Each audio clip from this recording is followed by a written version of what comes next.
सिग्रीवाल जी की जाति तो मतलब दुर्भाग्य है कि सिग्रीवाल जी जो है तो जाति में जन्म लिए हैं जी। जाति के लिए खराब बात है कि ऐसा नेता निकला जो न अपने जाति का बना न अपने क्षेत्र का बना। यानी कम से कम यहाँ पर प्रहलाद बाबू नेता हुआ करते थे जी। तो क्षेत्र में के भी लोग अधिकांश लोग खुश रहते थे और उनके जाति के तो महाखुश रहते थे। पूरा सिंगल पॉइंट एजेंडा है कि बिहार से महाराजगंज से पलायन को रोकना है और बेरोजगारी को दूर करना है।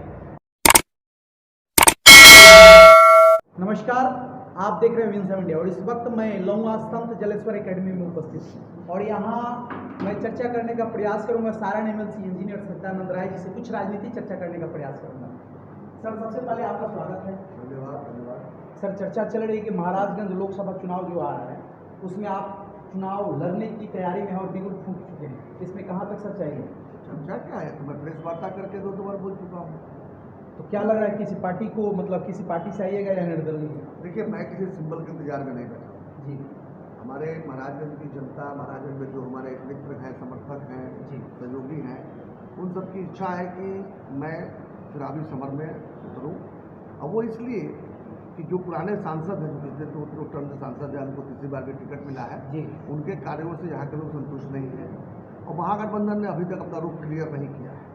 तो अगर हम लोग इंतजार करते रहे कि महागठबंधन किस पहलवान को उतारेगी, उसी चक्कर में लेट हो जाए और फिर से ये जीत कर चले जाएँ, तो महाराजगंज की जनता के साथ में बहुत बड़ा ठगी हो जाएगा, छलावा हो जाएगा। इसीलिए जब हमारे समर्थकों का, हमारे सहयोगियों, मित्रों का जब हमारे पर दबाव पड़ा तो 11 तारीख को ईद के दिन हमने प्रेस कॉन्फ्रेंस करके पटना में घोषणा की कि 12 तारीख को छपरा में हमने प्रेस कॉन्फ्रेंस किया और लगातार बैठकों का दौर जारी है। मेरे जितने समर्थक मित्र कार्यकर्ता सब आ रहे हैं, बैठ रहे हैं हम लोग और एकदम पूरा 100% मन बन गया है इस बार ये चुनाव लड़ना है। जिस तरह से सारण एमएलसी का चुनाव आज जिस वक्त आप लड़ रहे थे, बीजेपी ने आपका टिकट काट दिया, तो चर्चा ये चल रही थी कि महाराजगंज के जो सांसद सिग्रीवाल जी हैं उनके कथनानुसार आपका टिकट कट गया, तो कहीं ना कहीं वे द्वेष आपके मन में दिख रहा है या कुछ और है?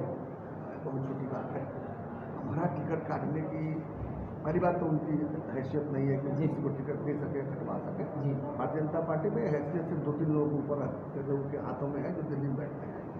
टिकट मेरा जो कटा है तो वही से कटा है, इसलिए इनको मैं उसके दोषी मानता भी नहीं हूँ। अगर दोषी होंगे भी तो वो बहुत छोटा सा चीज़ है, क्योंकि मैंने दलीय लड़कर और यहाँ के जनप्रतिनिधियों का इतना साथ मिला कि 56% वोट पाकर आज तक कोई नहीं 56% वोट नहीं पाया होगा पूरे इंडिया में मिला।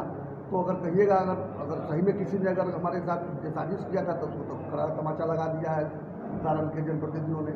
इसलिए वो विषय नहीं है, विषय सिंपल है कि महाराजगंज में मेरी जन्मभूमि है, जहाँ जब बैठे हुए हैं महाराजगंज का हिस्सा है और यही मैं पैदाइश हूँ। तो निश्चित रूप से महाराजगंज को एक अच्छा सांसद मिले, ये मेरे इंटरेस्ट में भी है और मेरे जितने मित्र और सहयोगी भाई बंधु हैं उनके भी इंटरेस्ट में है कि महाराजगंज को एक योग्य और महाराजगंज की चिंता करने वाला, समझ रखने वाला एक सांसद मिले। पिछले 10 वर्षों में ऐसा प्रतीत नहीं हुआ कि जो सांसद महोदय को यहाँ के लोगों ने भर के वोट देकर जिता कर भेजा, उन्होंने महाराजगंज के लिए कुछ करने का प्रयास भी किया। करना तो दूर की बात है, प्रयास भी किया हो ऐसा पता नहीं चलता या ऐसा महसूस नहीं होता। इसीलिए लोगों का हमारे ऊपर में दबाव भी है और मेरी भी प्रार्थना की आवाज़ है कि नहीं, एक बार जो है यहाँ प्रयास करना चाहिए। देखिए, खास करके ये चर्चा भी चलती है कि जो अपने बिहार में राजनीति होती है वो जातिगत समीकरण के अनुकूल होती है, तो यहाँ पर महाराजगंज में राजपूत समुदाय से सिग्रीवाल जी सांसद हैं, तो कहीं ना कहीं भूमिहार से, क्योंकि महाराजगंज में भूमिहारों की संख्या भी बहुत ज़्यादा है, तो भूमिहार समुदाय से भी कोई ना कोई प्रतिनिधि चाहिए, इसकी तलाश है भूमिहार समुदाय के लोगों को। तो कहीं ना कहीं आप भूमिहार के लीडर हैं, तो भूमिहार समाज के नेतृत्व को करने के लिए आगे आ रहे हैं या कुछ और सोच कर? देखिए, एक बात समझ लीजिए, मैं पुराने क्षेत्र की बात करता हूँ जी। सारण, चंपारण, जो पहले मुजफ्फरपुर जिला हुआ करता था, जिसमें आज वैशाली भी है, मुजफ्फरपुर भी है और मधुबनी भी है और सीतामढ़ी है। उधर चले जाइए शाहाबाद में, जिसमें आरा बक्सर वगैरह है। आप चले जाइए गया में, इसमें आपको जहानाबाद है, इधर पटना में पाटलिपुत्रा है। ये जितने क्षेत्र हैं, इन सारे क्षेत्रों में भूमिहार निर्णायक भूमिका में। अगर आप जाति की बात करते हैं तो हर जगह तो भूमिहारों को टिकट नहीं दिया जा सकता, इसलिए ये तो बेकार की बात होगी कि जहाँ हम हैं हमें को टिकट चाहिए। लेकिन ये 10-12 क्षेत्रों में से एक में भी नहीं मिलेगा, ये टीस तो है ना भूमिहारों के मन में। ये मेरे मन में हो चाहे नहीं हो, लेकिन यहाँ के भूमिहारों के मन में टीस है कि अरे भाई इसमें से कम एक तो हमको दे देते। पहले 4-5 पर लड़ते थे, पहले जहानाबाद लड़ते थे, पाटलिपुत्रा लड़ते थे, मुजफ्फरपुर लड़ते थे, मोतिहारी लड़ते थे, महाराजगंज लड़ते थे, और भी 3-4 सीटें हैं जहाँ पर कभी न कभी जो है भूमिहार रिप्रेजेंट किए हुए हैं। तो धीरे धीरे सब कटते चला गया, छटते चला गया, छूटा होते चला गया। आज ये स्थिति हो गई है कि पूरे क्षेत्र में भूमिहार केवल वोट ट्रांसफ़र कर दे अपना बंधुआ मजदूर की तरह और एक भी सीट की अपेक्षा न रखे। तो ये अगर जो लोग निर्णय लेते हैं उनको लगता हो कि नहीं इतने मजबूर है भूमिहार कि वो एक जगह जाके बंधुआ मजदूर की तरफ वोट दे देंगे, तो ऐसा उनका सोचना ही गलत है। इसलिए उस लिहाज से भी अगर आप देखिएगा तो एक महाराजगंज जो है बनता है भूमिहारों का। मैं अपनी बात नहीं कर रहा हूँ, मैंने भूमिहार के एक अच्छे नेता को यहाँ पर टिकट मिलना चाहिए था जो यहाँ का स्थानीय हो और जिसको यहाँ के लोग पसंद करते हैं। और उस सांचे में मैं भी हूँ, अगर देखिएगा तो उस सांचे में मेरा भी आता है। तो इस जाति की बात छोड़ दीजिए, मैं सिंपल समीकरण की बात करता हूँ। कहीं लेंगे कहीं देंगे तब न जाकर सामाजिक समरसता बनेगी। हर जगह देने से तो सामाजिक समरसता नहीं बनेगी, फिर तो मजबूरी वाली समरसता है। तो कहीं ना कहीं मतलब जो सिग्रीवाल जी यहाँ के जो वर्तमान सांसद हैं, तो आप उनको व्यक्तिगत तौर पर उनको नापसंद करते हैं या जाति जिस जाति से आते हैं उस वजह से आप नापसंद करते हैं? देखिए, ना तो मेरे वो गाँव से हैं जी, न मेरा उनका खेत एक साथ में है कि हमको कोई खेत का झगड़ा है कि उनसे उनको मैं नापसंद करूँ जी, न वो देखने में इतने बदसूरत है कि नापसंद करूँ, जी। न उन्होंने मेरा कुछ बिगाड़ा है कि मैं नापसंद करूँ। तो कहीं कहीं जाति की मतलब पसंद नापसंद की बातें नहीं है। इतना बता दूं मैं, ये मेरा जो चुनाव क्षेत्र है सारण स्थानीय निकाय, जी जी इसमें 20 प्रखंड पड़ते हैं जी। और 13 प्रखंडों के प्रतिनिधि राजपूत जाति से आते हैं, उन्हीं की जाति से आते हैं। जी, तो इसीलिए हमारे ऊपर वो जाति का आरोप लग ही नहीं सकता। हमारे प्रतिनिधियों में राजपूत की संख्या ज़्यादा है, तो निश्चित रूप से क्योंकि सारण लोकसभा क्षेत्र राजपूत बहुल है, यहाँ भी राजपूतों की संख्या भूमिहारों के बराबर है। तो निश्चित रूप से हमारे अगर 13 नहीं 12 राजपूत हैं, 2-3 भूमिहार हैं, यादव भी है, मुसलमान भी है, हर बिरादरी के लोग जी जी हमारे साथ जुड़े हुए, हर बिरादरी के लोग मेरा प्रतिनिधित्व करते हैं। जी। तो इसलिए ये कहना बेमानी हूँ कि मुझे किसी जाति विशेष से कोई असुविधा है, क्योंकि सब मुझे वोट देते हैं, सब मेरे प्रिय हैं, सब मेरे आते हैं, मैं सबके यहाँ जाता हूँ। इसलिए सिग्रीवाल जी की जाति तो मतलब दुर्भाग्य है कि सिग्रीवाल जी जैसे जाति में जन्म लिए हैं। जी, जाति के लिए खराब बात है कि ऐसा नेता निकला जो न अपने जाति का बना न अपने क्षेत्र का बना। यानी कम से कम यहाँ पर प्रहलाद बाबू नेता हुआ करते थे, जी तो क्षेत्र में के भी लोग भी अधिकांश लोग खुश रहते थे और उनके जाति के तो वहाँ खुश रहते थे। तो कम से कम उतना भी किए होते, वही तो नहीं। आप कुछ दिन जाकर राजपूतों से पूछिएगा कितने राजपूत इनसे खुश है। तो जाति से बात नहीं है, काम से ही लोग नाम खुश है।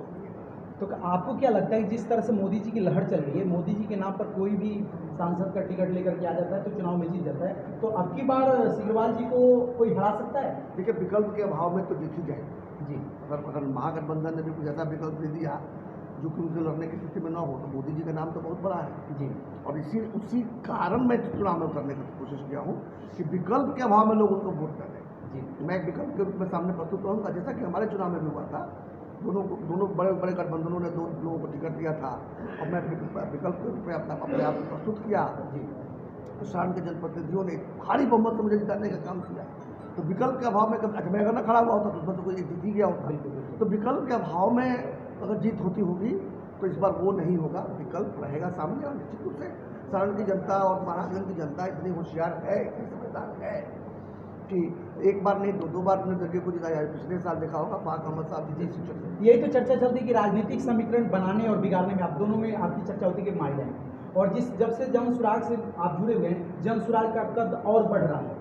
तो कहीं ना कहीं आपसे जनता को भी उम्मीद है कि अगर आप महाराजगंज क्षेत्र से आते हैं तो कुछ ना कुछ जरूर परिवर्तन होगा। मैं तो समझ नहीं पा रहा हूँ कैसे मुझे माहिर बता रहे हैं। और जातीय समीकरण की बात होती जी, तो जो चुनाव मैं लड़ा जिसमें करीब लगभग 5500 वोटर हैं। जातीय समीकरण की बात नहीं, राजनीतिक समीकरण पूरा कर, हाँ आपने जाति कर दिया था, राजनीतिक समीकरण तो बैठाना। जी बिल्कुल। तो जो चुनाव में लड़ा 5500 वोटर में से 55 वोटर भी हमारी जाति से नहीं आते हैं जी। इसके बाद में 56% वोट पाया जी, तो जातीय समीकरण नहीं था, राजनीतिक समीकरण राजनीतिक समीकरण बिल्कुल था। राजनीति की समझ नहीं होगा तो उस राजनीति करनी ही नहीं चाहिए। उसी तरह से जो पिछले साल जो चुनाव हुआ, अफाक अहमद साहब मुसलमान लोग से आते हैं, मजहब ही अलग है, जाति की बात छोड़ दीजिए। और उसमें उनका वोट 10% 12% से ज़्यादा नहीं था। इसके बावजूद वो भारी अंतर से जीते। जितना मुसलमानों का वोट नहीं होगा उतने से ज़्यादा के अंतर से वो जीते। तो समझ लीजिए कि वो भी का जातीय समीकरण था, बिल्कुल नहीं। राजनीति की समझ हम लोग है, चुनाव कहाँ लड़ा जाता है, कैसे लड़ा जाता है, और समझ का मतलब एक और समझ लीजिए कि आप जो कमिटमेंट देते हैं, जो लोगों के बीच में जाकर आप वायदा करते हैं, उसको निभाना पड़ेगा। ये तो काठ की हंडी की तरह एक बार चढ़िएगा दोबारा नहीं चढ़ पाएंगे।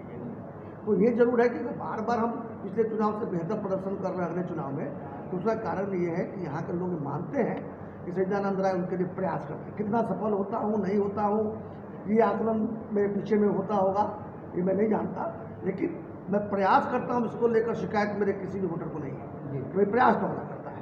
अच्छा, अंत में मैं ये जानना चाहता हूँ कि अगर महाराजगंज की जनता आपको मौका देती है, आपको चुनाव लड़ने का मौका आपको चुन करके भेजती है संसद में, तो आप महाराजगंज की जनता को आप क्या खुशहाली लेकर के क्या मौका दीजिएगा, क्या ऑफर दीजिएगा? देखिए, महाराजगंज ही नहीं पूरे बिहार की एक समस्या है जी, उसका नाम है बेरोजगारी। जी, अब बताता हूँ, मतलब जब पार्टियों का घोषणा पत्र देखता हूँ तो मुझे लगता है कि कितना लोग गप मारते हैं भाई। कोई संकल्प जो है 20, 25, 50 संकल्प ले सकता है, याद रहेगा। अब नीतीश जी के जाके 7 निश्चय पूछिए कि 7 क्या निश्चय, तो वो याद नहीं होगा जी, अरे याद रखने के लिए 1 या 2 या 3 संकल्प बहुत होता है, उससे ज़्यादा संकल्प नहीं लिया जाता। जी, जी, तो मैं तो समझता हूँ कि अगर एक संकल्प कोई ले ले कि हम महाराजगंज से या बिहार से बेरोजगारी दूर करने के लिए काम करेंगे, तो उसी पर अगर प्रयासरत रहे तो बाकी सारी चीज़ें अपने आप हो जाएंगी। अब देखिए, बेरोजगारी दूर करना होगा तो सबसे पहले तो बच्चों को शिक्षित करना होगा। बिल्कुल। जो शिक्षा नहीं पाएगा तो कहाँ से रोजगार पाएगा? प्रशिक्षित करना होगा, मैंने स्किल सिखाना पड़ेगा बिल्कुल। ताकि रोजगार कर सके। स्वस्थ रखना पड़ेगा तो स्वास्थ्य व्यवस्था को भी ठीक रखनी पड़ेगी। कल कारखाने लगाने पड़ेंगे, उद्योग लगाने पड़ेंगे ताकि रोजगार मिले। जी, खेती किसानी को भी लाभदायक बनाना पड़ेगा ताकि खेती किसानी की मजदूरी करने लोग पंजाब न जाना पड़े। अपने ही घर के पास भी या अपने ही गांव में जो तो खेती किसानी करके अपना पेट भर सके।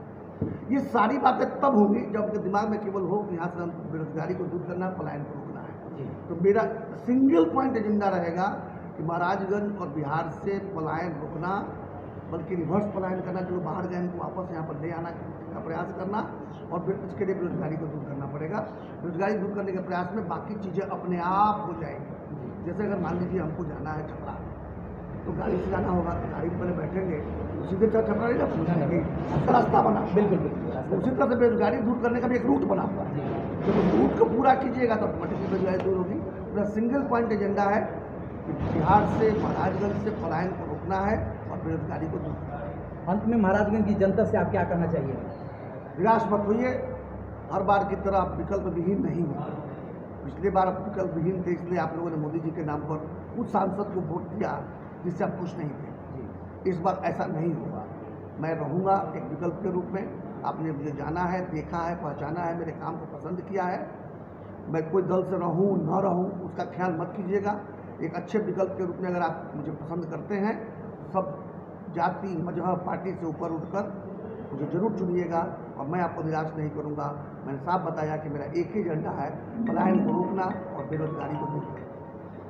चलिए, जैसा कि देख रहे हैं कि ये सारण एमएलसी इंजीनियर सच्चिदानंद राय जी हैं, जो महाराजगंज से लोकसभा चुनाव लड़ने की घोषणा कर चुके हैं, और इन्होंने अपने मतलब बताया कि चुनाव जब लड़ेंगे तो बेरोजगारी एक मुख्य समस्या रहेगी, और बेरोजगारी खास करके महाराजगंज ही नहीं पूरे बिहार से बेरोजगारी को दूर करने का प्रयास करेंगे, और इसके लिए प्रयास करेंगे। और बाहर में जो लोग गए हैं या बिहार के वासी, उनको भी बुला करके उनको रोजगार दिलाने का प्रयास करेंगे, और यही सच्चाई रहा, और ये सच्चाई मैं आप तक दिखाने का प्रयास किया। आप देख रहे हैं विल्सन मीडिया, कमेंट करके प्रतिक्रिया जरूर दीजिएगा। जय हिंद, जय भारत।